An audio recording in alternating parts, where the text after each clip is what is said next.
Eu quero que você abra sua Bíblia comigo no Salmo 122. Salmo 122. Antes de a gente ler o texto sagrado, a palavra de Deus,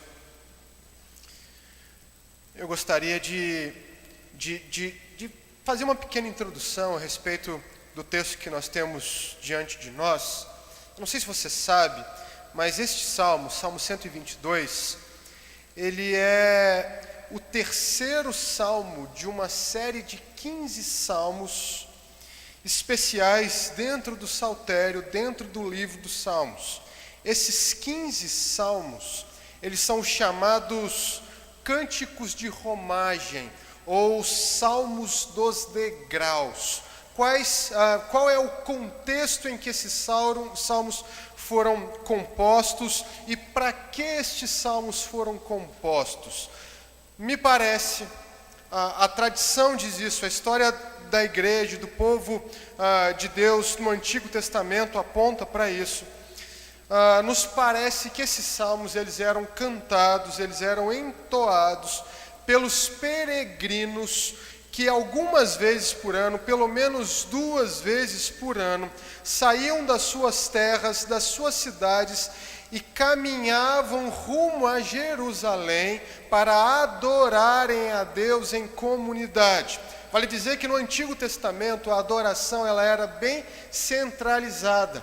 O povo de Deus adorava a Deus em Jerusalém. O povo que habitava no entorno de Jerusalém, que habitava nas cidades vizinhas, o povo das 12 tribos de Israel, caminhavam para Jerusalém, capital da nação, para adorarem a Deus. Se você olha para o Antigo Testamento, se você olha, por exemplo, para o livro de Levítico, para o livro de Deuteronômio, para o livro de Êxodo, você vai ver que o próprio Deus, ele estabelece festas, ele estabelece uma liturgia que deveria seguir um calendário específico, e então, 2 ou 3 vezes por ano, o povo de Deus seguia para Jerusalém, para ali cultuar ao Senhor em unidade, para ali festejar ao Senhor em unidade, cumprindo assim as prescrições rituais da lei de Moisés no Antigo Testamento. E quando eles subiam para Jerusalém, eles subiam cantando esses salmos, eles subiam entoando esses salmos. É por isso que nós chamamos estes 15 salmos, do Salmo 120 ao Salmo 134, de os cânticos de romagem. O povo de Deus subia para adorar Javé em Israel, em Jerusalém, e quando subia para adorar Javé, o Deus da aliança, eles subiam cantando essas músicas, celebrando o fato de que outra vez eles estariam em unidade adorando ao Senhor. Então, essa é uma pequena introdução aos cânticos de romagem, aos 15 salmos conhecidos como cânticos de romagem ou salmos dos degraus. Então, eu quero que você leia comigo o Salmo 122. Eu leio aqui na minha versão, eu acredito que os irmãos possam estar usando outras versões, então eu vou ler aqui na minha versão, os irmãos só acompanhem. Eu uso aqui a Revista Atualizada. Diz assim a palavra de Deus: Alegrei-me quando me disseram, vamos à casa do Senhor. Pararam os nossos pés junto às tuas portas, ó Jerusalém. Jerusalém que está construída como cidade compacta, para onde sobem as tribos do Senhor, como convém a Israel, para renderem graças ao nome do Senhor. Lá estão os tronos de justiça, os tronos da casa de Davi. Orai pela paz de Jerusalém, sejam prósperos os que te amam. Reine paz dentro de teus muros e prosperidade nos teus palácios. Por amor dos meus irmãos e amigos, eu peço, haja paz em ti. Por amor da casa do Senhor, nosso Deus, buscarei o teu bem. Amém? Vamos a Deus mais uma vez em oração. Pai, te louvamos pela oportunidade que o Senhor nos dá de, neste dia especial, prestarmos culto a Ti. Te louvamos porque podemos fazer isso na presença dos nossos irmãos, em comunhão com eles. E te louvamos, Pai, porque nesse dia especial, nesse momento especial, o Senhor nos dá também a oportunidade de ouvir a Tua voz. O Senhor nos dá a oportunidade de abrir a Tua palavra. E o Senhor nos dá a oportunidade de reconhecer a Tua grandeza a partir da Tua revelação. E, Senhor, nesta manhã nós clamamos a Ti para que o Senhor abra o nosso coração, para que o Senhor ilumine o nosso entendimento, para que o Senhor torne claro em nós a Tua vontade, o Teu desejo, para que aprendamos a Te glorificar ainda mais. Este é o nosso desejo, é por isso que nós estamos aqui nesta manhã com as Escrituras abertas. Fique conosco neste momento, é o que nós te pedimos no nome de Jesus. Amém. Deixa eu te fazer uma pergunta nessa manhã. Como é que você define igreja?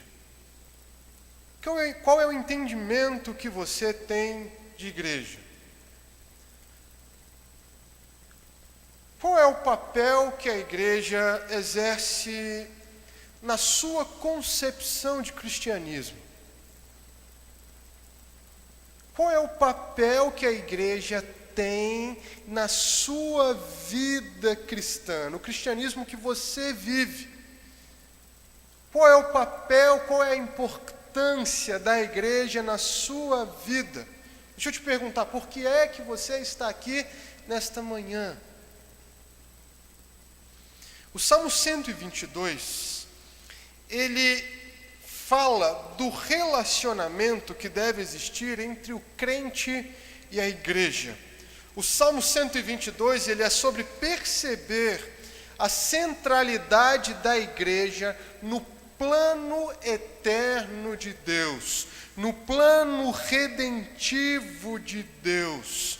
O Salmo 122 é a expressão apaixonada de Davi, o rei Davi, que já era rei em Israel, à vista da cidade de Jerusalém. Preste atenção no que eu vou dizer.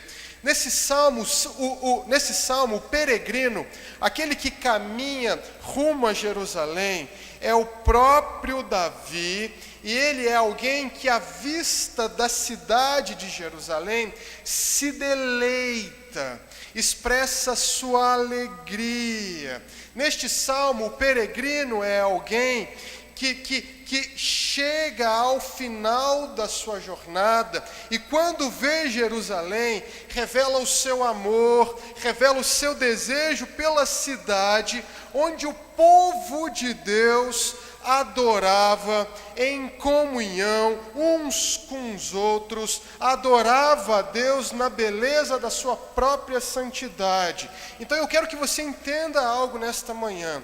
Se este salmo é sobre o relacionamento de Davi com a cidade de Jerusalém, se este salmo é sobre o amor que Davi expressava em relação a Jerusalém, porque Jerusalém era a cidade escolhida pelo próprio Deus para a adoração congregacional, este salmo tem tudo a ver comigo, este salmo tem tudo a ver com você, este salmo tem tudo a ver com a igreja e, portanto, com a maneira como nós nos relacionamos com a igreja.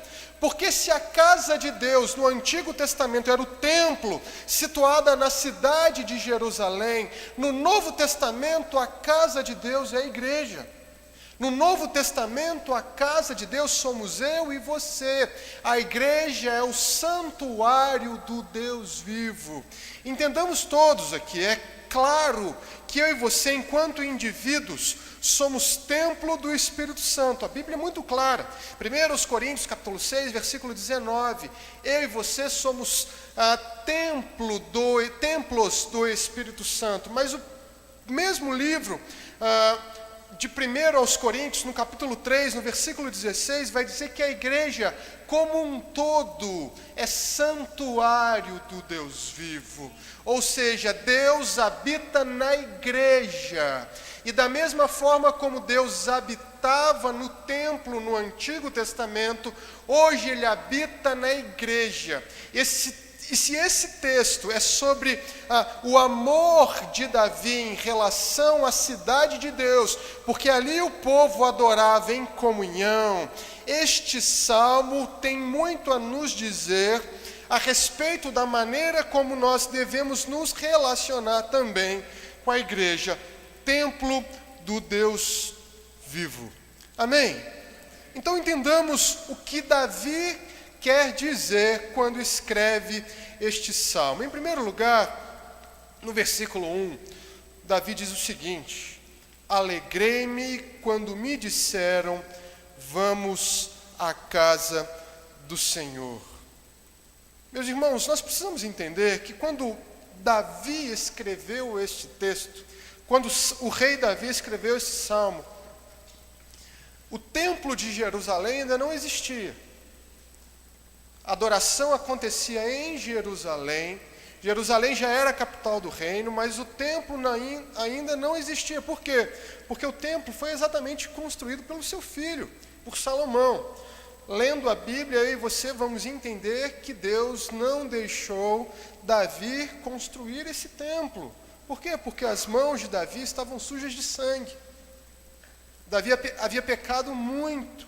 Então, a construção do templo se tornou prerrogativa de seu filho Salomão. Mas quando Davi escreve este salmo, ele se refere a Jerusalém como a casa de Deus, porque em Jerusalém ele mesmo havia erigido, havia levantado uma tenda, um tabernáculo fixo, para que ali houvesse a adoração, para que ali a Arca da Aliança pudesse receber abrigo, para que ali o povo da aliança, o povo de Deus, pudesse se encontrar com o seu Deus. Então, Davi expressa aqui neste salmo, quando diz, alegrei-me quando me disseram, vamos à casa do Senhor. Davi expressa a sua alegria à medida que ele chega perto de Jerusalém, à medida que ele caminha e se aproxima de Jerusalém. Há aqui diante de nós uma expressão de alegria, uma expressão de desejo pela presença de Deus. Davi quer estar na presença de Deus, ele quer estar na casa de Deus. Davi experimenta contentamento na presença de Deus. A casa de Deus é a sua própria casa. Preste atenção, Davi canta sobre isso. Ele redige um salmo, ele compõe um salmo para expressar a sua alegria em estar na casa de Deus. Ele faz poesia sobre isso. Para Davi, Jerusalém era o lugar onde Deus era glorificado, onde Deus era exaltado como em nenhum outro lugar no mundo, no planeta. Jerusalém era o lugar da habitação de Deus. Ele havia construído uma tenda para o próprio Deus. Deus havia armado a sua própria tenda em Jerusalém. Deus havia escolhido Jerusalém como um lugar onde ele habitaria de forma especial, de forma extraordinária. Jerusalém era um lugar onde Deus se manifestava de forma ímpar diante do seu povo. E Davi se alegra com a possibilidade de estar nesse lugar. Ele se deleita nisso. Então ele diz no versículo 2: pararam os nossos pés junto às tuas portas, ó Jerusalém. Então preste atenção. Se no versículo 1, Davi é aquele que vai rumo a Jerusalém e se alegra com a possibilidade de estar na casa do Senhor, no versículo 2, Davi é alguém que se deleita porque está em Jerusalém. Davi agora demonstra o seu deleite de estar em Jerusalém. Nos versículo 2 nós vemos que agora Davi não mais olha para Jerusalém como se Jerusalém fosse uma cidade que estivesse adiante dele. Agora, portanto, ele olha para Jerusalém como se estivesse de dentro dela. Ele diz: os meus pés estão diante das suas portas. Então prestem atenção, se no versículo 1 Davi se alegra por saber que vai a Jerusalém, a casa de Deus, no versículo 2 ele se alegra porque está em Jerusalém. Prestem atenção, no Salmo 120, o peregrino, aquele que caminha para Jerusalém, é alguém que sofre com calúnia e difamação. No Salmo 121, o peregrino, aquele que caminha rumo a Jerusalém, é alguém que enfrenta os perigos da caminhada. Eleva os meus olhos para o monte, de onde me virá o socorro? Agora, no Salmo 122, esses perigos e essa maledicência dão lugar à expectativa realizada na chegada do peregrino a Jerusalém. Não há mais espaço para que a mente de Davi, não há mais oportunidade, ocasião para que a mente de Davi estivesse dispersa com qualquer outra circunstância, porque agora ele estava de fato em Jerusalém. Davi está dizendo: finalmente os meus pés estão firmados em Jerusalém, o lugar da habitação de Deus. E aqui adiante de nós, uma implicação. Eu quero que você medite comigo nessa manhã. Quais são as suas expectativas com relação ao momento em que você se encontrará com Deus na companhia dos seus irmãos? Que tipo de expectativa você nutre ao se preparar para vir à reunião da casa de Deus? Como é que você se prepara para esse momento aqui, que você está vivendo agora? Algumas pessoas vêm à reunião santa da casa de Deus, a reunião da igreja, com expectativas falsas. Nos nossos dias difíceis para a igreja do Senhor Jesus, dias de consumismo gospel, nos nossos dias as pessoas vêm para a igreja com a expectativa do entretenimento. Muitas pessoas vêm ao culto na expectativa de se sentirem bem. Muitas pessoas vêm ao culto na expectativa de ouvirem uma boa música. Muitas pessoas vêm ao culto na expectativa de ouvirem um bom sermão. Algumas pessoas preferem um sermão engraçado. E tem muito pastor engraçado fazendo sucesso, você sabe disso.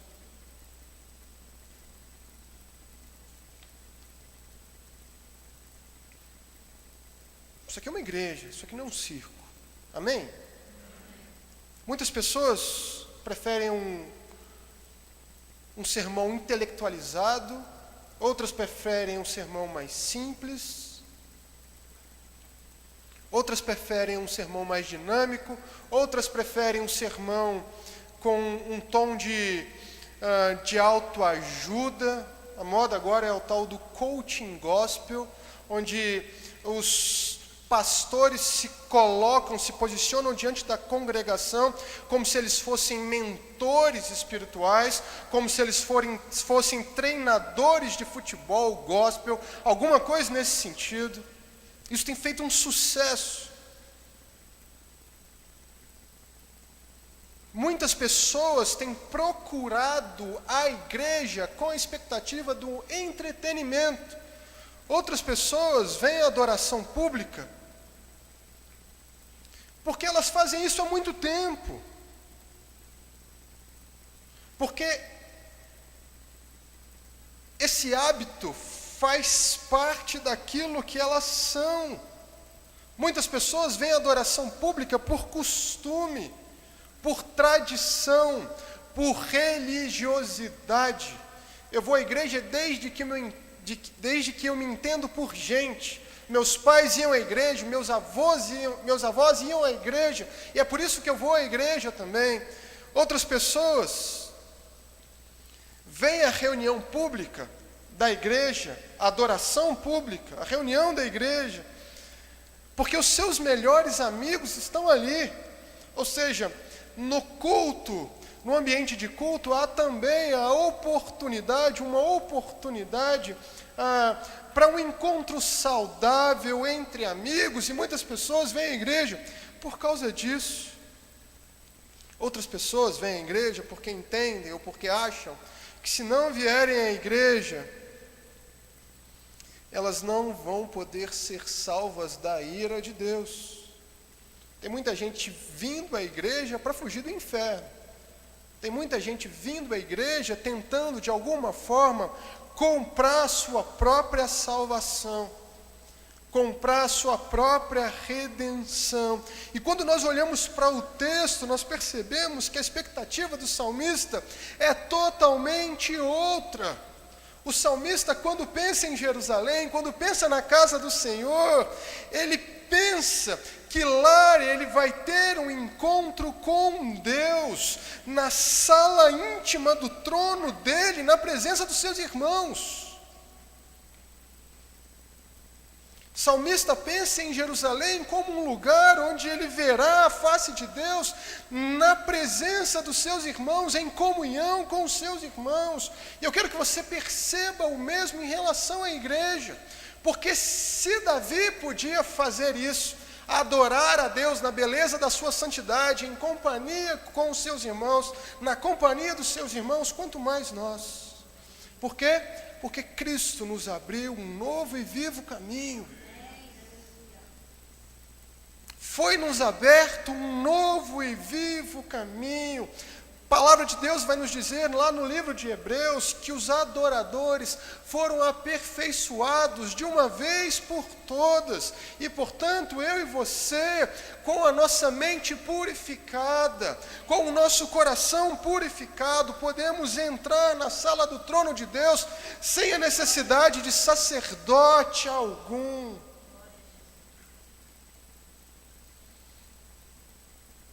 Davi sabia que ele se encontraria com Deus em Jerusalém.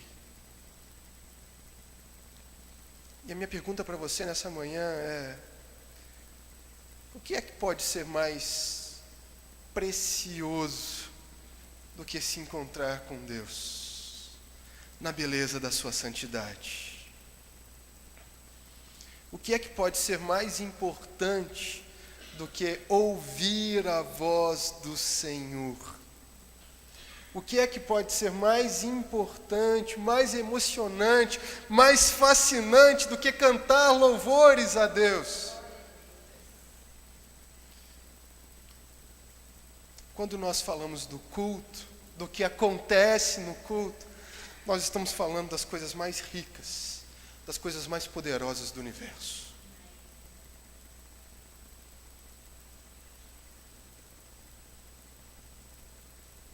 Porque eu e você devemos amar a adoração pública. O que acontece aqui é domingo após domingo. Porque na adoração pública, os santos, eu e você, não só buscam a Deus, como também encontram a Deus. É na adoração pública que os famintos são alimentados. É na adoração pública que os pobres são enriquecidos. É na adoração pública que Deus se aproxima do homem. Preste atenção no que eu vou dizer para você: adorar a Deus na companhia dos seus irmãos não é chato. Aliás, qualquer coisa é chata se comparado do que acontece na adoração pública.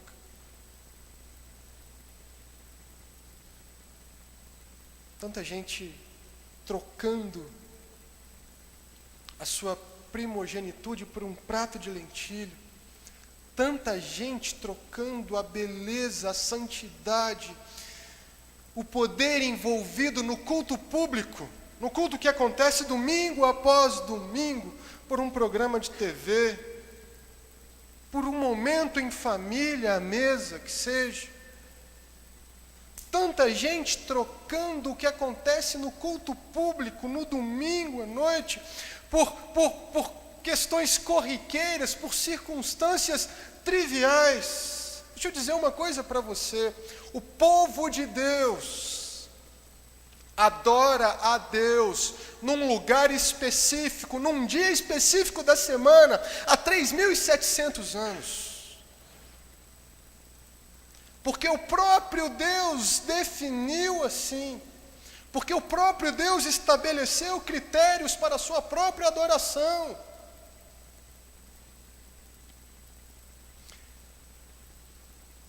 A razão da existência de todas as coisas é o louvor de Deus. Isso não é diferente em relação a mim e a você. Por que é que eu e você existimos? Para que Deus seja glorificado. Existimos para a glória de Deus. E se existimos para a glória de Deus, a razão última de todas as coisas é o louvor dEle, é o prazer dEle.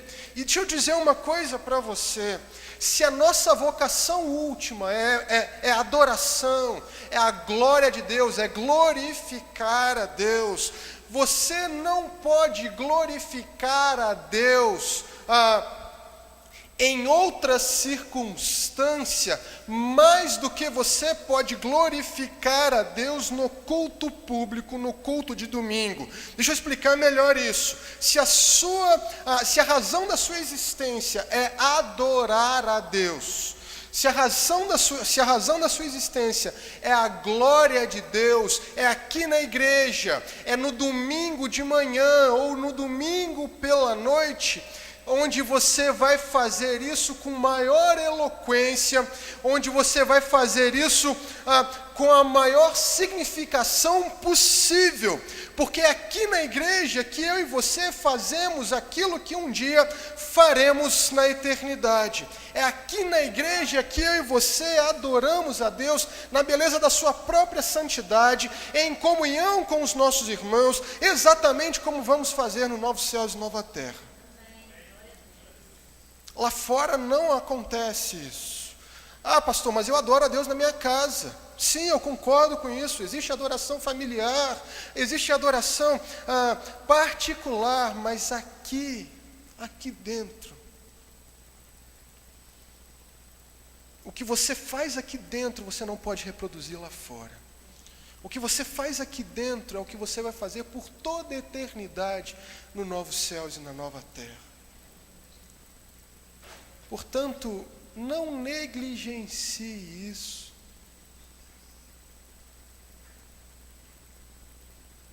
Filho, levanta da cama, está na hora de adorar a Deus. Ah, pai, é o único dia que eu tenho para acordar mais tarde. Filha, você existe para isso. Essa é a razão da sua existência.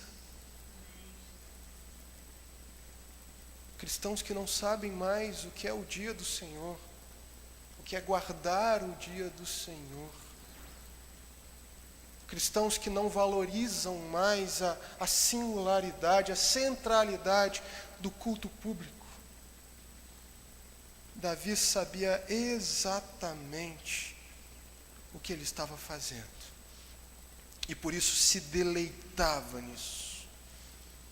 Que eu e você nessa manhã aprendamos com a expectativa de Davi em relação à adoração que ele prestaria em Jerusalém e valorizemos também as oportunidades que temos de adorar a Deus na companhia dos nossos irmãos. Ah, pastor, mas às vezes eu vou lá e eu não sinto nada. Sabe por que você não sente nada? Porque você não se preparou para aquele momento. Você chegou aqui com a sua mente, está preocupado com a conta que você não pagou, com a conta que você vai pagar, está preocupado com os seus problemas dentro de casa. Você está aqui, mas não está aqui em espírito. Não se posiciona para adorar a Deus. Ah, mas a palavra não falou comigo hoje. Meus irmãos, a palavra não tem que atender às expectativas do meu coração. Quando a Bíblia é lida, Deus fala. A Bíblia é a palavra de Deus. Só não ouve quem não quer. Amém? Então valorize este momento, mais do que qualquer outro momento. Biblicamente nós entendemos a adoração em pelo menos 3 níveis. Adoração particular, aquela do quarto fechado. Adoração familiar, aquela que acontece quando os maridos, os pais, os líderes do lar discipulam e instruam seus filhos e a sua família nos caminhos do Senhor. E a adoração pública. A adoração mais importante mencionada nas Escrituras é a adoração pública. É aquela que você realiza em comunhão com os seus irmãos. Aquela que aponta, que prefigura aquilo que vai acontecer no novo céu e na nova terra. Amém? Sigamos com o texto. Então, nos versículos 3, 4 e 5, quase que em êxtase, Davi descreve a importância de Jerusalém. Davi descreve o seu entusiasmo, mostrando por que Jerusalém era tão importante para ele e por que Jerusalém era assim uma cidade tão especial. E ele diz nos versículos 3 e 4, Jerusalém, que estás construída como cidade compacta, para onde sobem as tribos do Senhor, como convém a Israel, para renderem graças ao Senhor. Preste atenção no que eu vou te dizer. Israel nunca havia sido uma nação uniforme. Israel era uma família de muitas tribos, de várias tribos. Cada uma das tribos de Israel tinha uma característica diferente, uma característica especial. Os traços dessas tribos eram traços bem definidos. A Bíblia vai nos dizer, por exemplo, que Deus deu uma porção de terra diferente para cada tribo de Israel. Mas em Jerusalém eles eram um só povo. Em Jerusalém eles eram o povo de Deus. Em Jerusalém não havia mais laços de consanguinidade que fizessem as tribos umas diferentes das outras. Em Jerusalém as 12 tribos eram as tribos do Senhor. Em Jerusalém, apesar de eles serem muitas tribos, eles se encontravam com o mesmo e único Deus, a fim de juntos renderem graças ao nome dele. E aqui diante de nós um detalhe importante que deve ser ressaltado.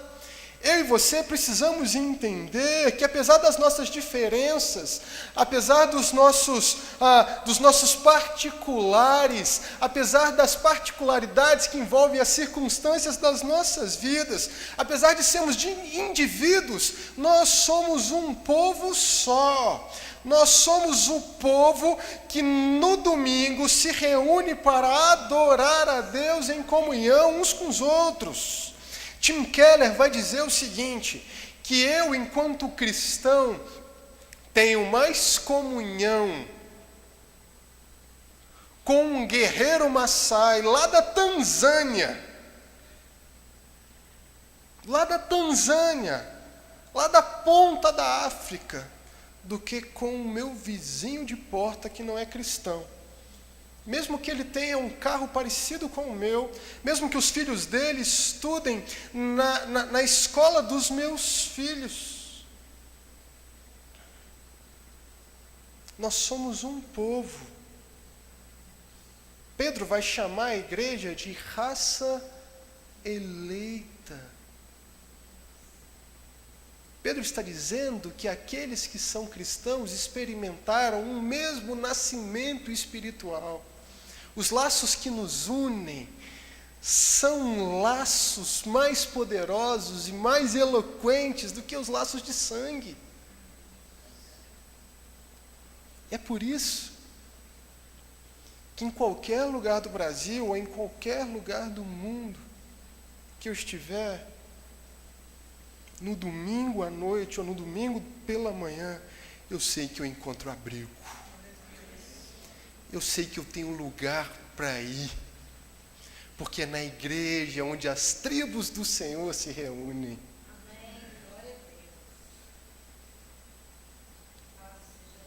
E depois Davi diz a respeito de Jerusalém: lá estão os tronos de justiça, os tronos da casa de Davi.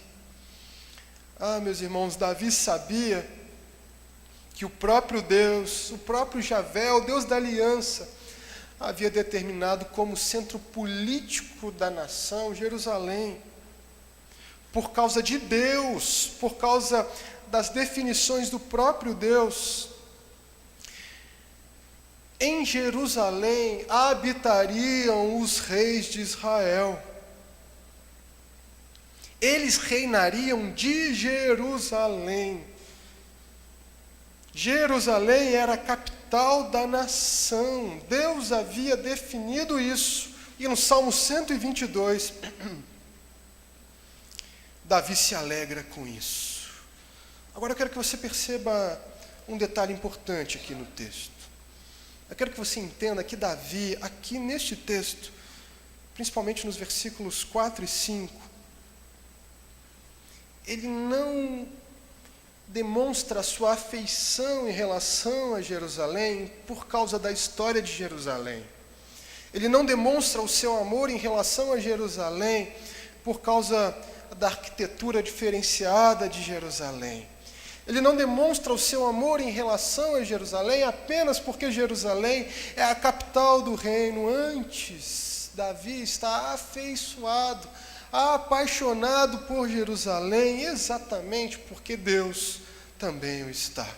Exatamente porque Jerusalém ocupava um lugar central no plano de Deus. Exatamente porque Deus amava Jerusalém de uma maneira especial. E aqui eu quero que você preste atenção no que eu vou falar. Como é que o cristão moderno define igreja?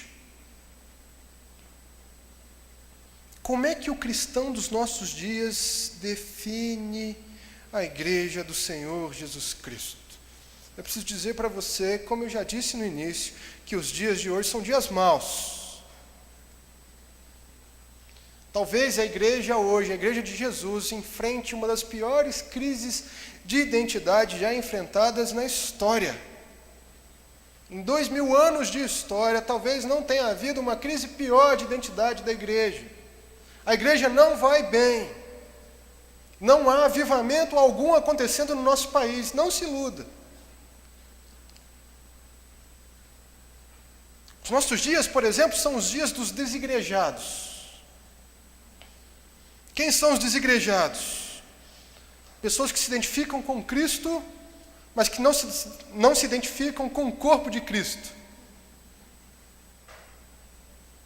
Eles querem o cabeça ou a cabeça, mas não querem o seu corpo.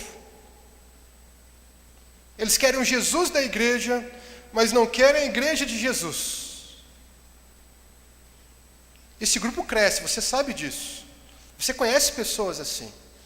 Talvez existam pessoas assim aqui hoje de manhã. Decepcionadas, desconfiadas em relação à igreja. Além disso, os nossos dias são os dias do consumismo evangélico. O imediatismo, o superficialismo, o individualismo e o consumismo modernos influenciaram drasticamente, radicalmente a relação do cristão com a igreja. Entre o crente e a igreja há hoje, nos nossos dias, uma relação de mercado. As pessoas escolhem suas próprias igrejas como se estivessem no corredor do supermercado. Ah, aquela igreja tem um bom louvor. Ah, aquela igreja não tem um bom louvor, mas tem um bom pregador. Ah, aquela igreja acolhe surfistas. Ah, aquela igreja acolhe skatistas. Ah, aquela igreja acolhe flamenguistas. Ou aquela igreja acolhe vascaínos. Ou naquela igreja tem um grupo de jovens legal.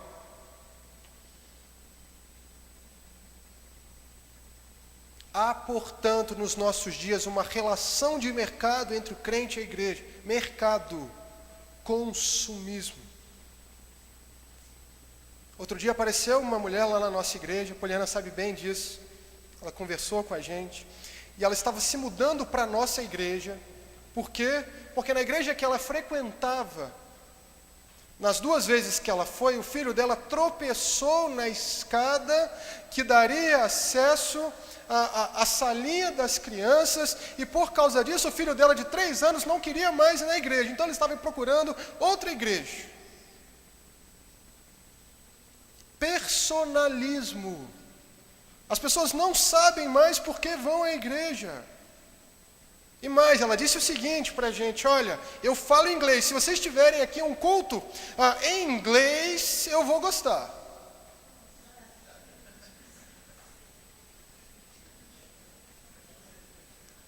Gente, eu não estou exagerando.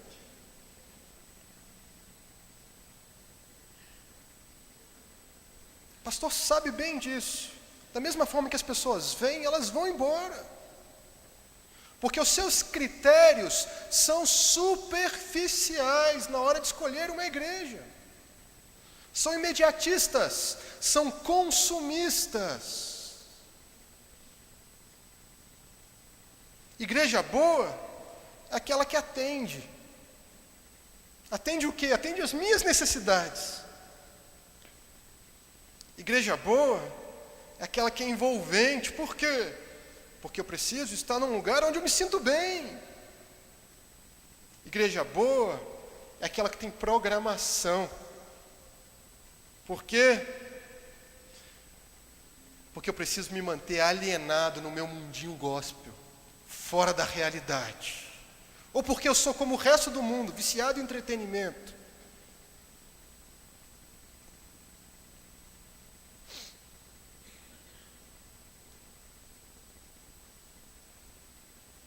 Fidelidade às Escrituras, liderança sadia, homens fortes e mulheres sábias que servem para nós de paradigmas para a criação dos nossos filhos, liturgia centrada na palavra de Deus e na pessoa de Jesus Cristo. Esqueça, isso é coisa do passado. Ninguém mais procura a igreja por causa dessas coisas. Disciplina eclesiástica, nem pensar. Isso é coisa do passado. Deixa eu te perguntar, como é que você define igreja? Qual é o papel que a igreja exerce na sua concepção de cristianismo, na sua concepção de vida cristã, no cristianismo que você vive? Qual é o papel da igreja na sua vida? Por que é que você está aqui nesta manhã? Sabe, meu irmão, eu preciso dizer para você que a igreja ocupa um lugar central, ocupa um lugar especial no plano eterno de Deus. Atos 20, 28 vai nos dizer que Deus comprou a igreja com o seu próprio sangue. Irmãos, Cristo, o eterno Filho de Deus, o unigênito do Pai, assumiu a forma humana, sofreu, intercedeu, sangrou até morrer em favor da igreja, não sem antes tê-la amado profundamente.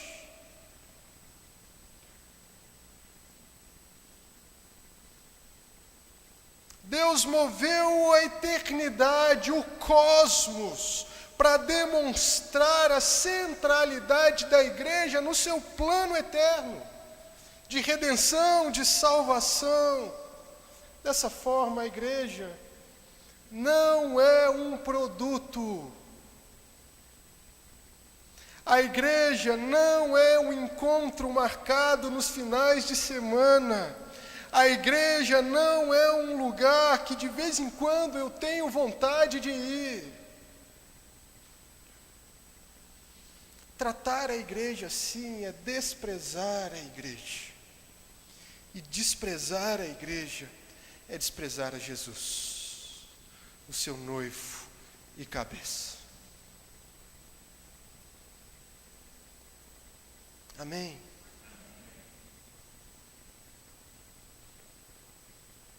E em último lugar,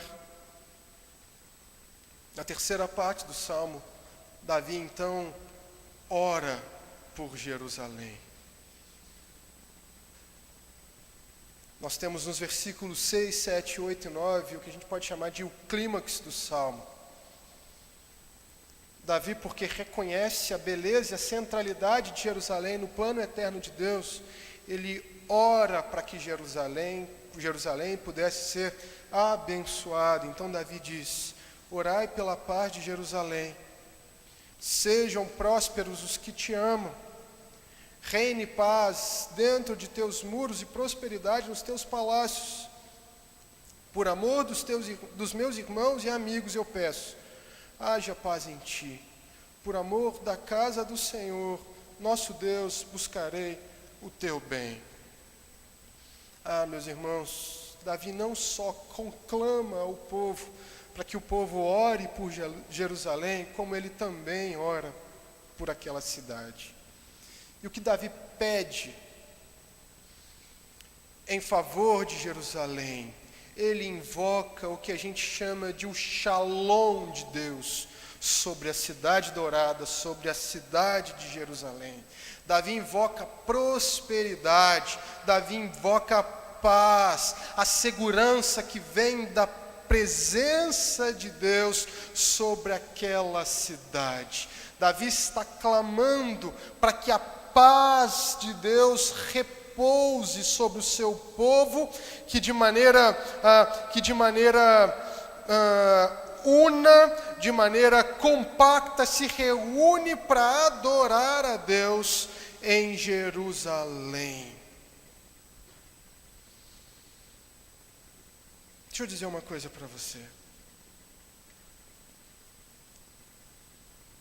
A oração de Davi foi respondida.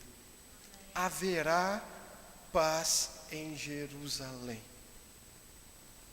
Eu não estou falando dessa Jerusalém que o Trump disse que é a capital de Israel. Eu estou falando da Jerusalém que estará no centro do novo céus e da nova terra. Haverá paz em Jerusalém. Preste atenção no que eu vou dizer.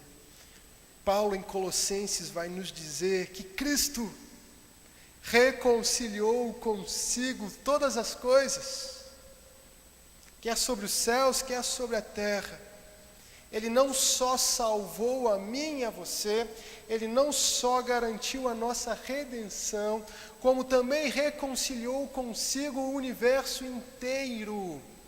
Quando Cristo vier, Ele incinerará este mundo debaixo do fogo, estabelecerá uma nova criação, estabelecerá novos céus e nova terra, e no centro dos novos céus e da nova terra haverá a Jerusalém celestial, e lá eu e você habitaremos junto ao nosso Rei Jesus Cristo, contemplando a sua face dia após dia por toda a eternidade. Portanto, haverá paz em Jerusalém. Davi, quando clama pelo Shalom de Deus em relação a Jerusalém, ele antecipa esse momento na eternidade. Portanto, haverá paz em Jerusalém. Mas enquanto isso não acontece, Qual é a sua atitude em relação à habitação de Deus nos dias de hoje? Enquanto esse shalom definitivo de Deus não repousa sobre o seu próprio povo, qual é a sua atitude em relação a este povo que hoje é na terra a habitação do Deus vivo? Você ora pela sua igreja, como Davi orava por Jerusalém, para que haja paz, para que haja o shalom de Deus. Você ora para que a sua igreja cresça em santidade e graça. Você ora para que, por intermédio da sua igreja, o nome de Cristo seja glorificado entre aqueles que não o conhecem. Você ora pelos enfermos da sua igreja. Você ora pela mornidão e pelo esfriamento espiritual que alguns membros da sua igreja experimentam. Você ora por aqueles que já passaram por aqui e hoje estão perdidos ou afundados nos seus próprios pecados, desviados nos seus próprios caminhos.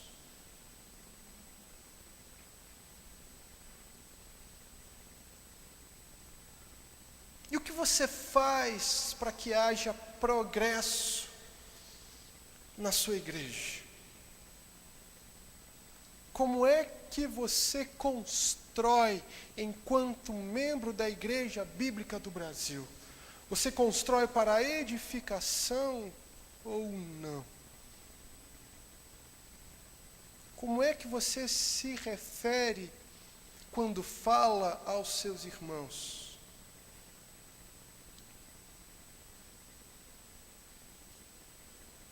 Toda igreja tem um fofoqueiro, você sabe disso. Você já se certificou que você não é um deles?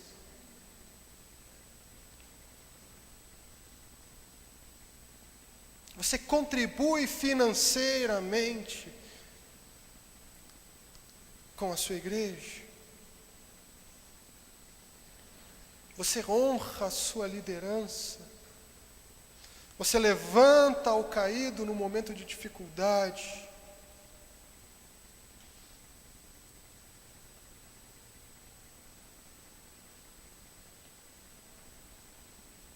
Paulo vai dizer que quem não constrói para a edificação o templo de Deus, Deus o destruirá. Portanto, eu e você não só devemos orar para que o shalom de Deus repouse sobre a sua igreja, como também devemos agir para que isso aconteça. Lembre-se que você também é um sacerdote. Lembre-se que a igreja é uma comunidade que está sendo edificada para que cada vez mais se torne o santuário, a habitação do Deus vivo. Se a igreja é o centro do plano de Deus,